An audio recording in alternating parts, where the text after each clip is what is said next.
Hi friends, welcome to our kitchen.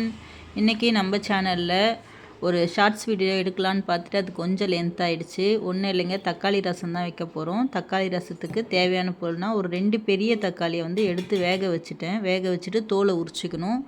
உரிச்சிட்டு கொஞ்சோண்டு புளி சேர்த்து தக்காளியும் உப்பு அந்த புளியை போட்டு கரைச்சிட்டு அரைக்கிறதுக்கு பார்த்திங்கன்னா மிளகு, சீரகம், பூண்டு இது மட்டும் போட்டு அரைச்சிட்டேன். என்கிட்ட கட்டி பெருங்காயம் இருக்குது, அந்த கட்டி பெருங்காயத்தையும் போட்டு ஒரு சுற்றிட்டேன்.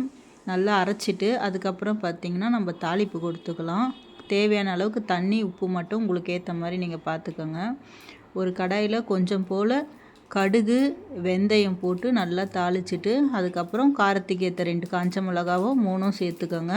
இது நல்லா பொரிஞ்சோன்னே பார்த்திங்கன்னா ஆல்ரெடி வந்து நம்ம கலந்து வச்சுருக்க அந்த ரசத்தோட இந்த தாளிப்பையும் சேர்த்துக்கலாம். லாஸ்ட்டில் இறக்கும் போது பார்த்திங்கன்னா நல்லா நுரக்கட்டி வரும்போது லாஸ்ட்டில் கொஞ்சம் போல் வெல்லமும் கொஞ்சம் புதினா கொத்தமல்லியும் சேர்த்து இறக்குனீங்கன்னா உங்களுக்கு சூப்பரான ஒரு தக்காளி ரசம் உங்களுக்கு தயாராகிடும். என்கிட்ட இன்றைக்கி கொத்தமல்லி இல்லை, நான் அதை பார்க்காமே ரசம் வைக்க ஆரம்பிச்சிட்டேன்.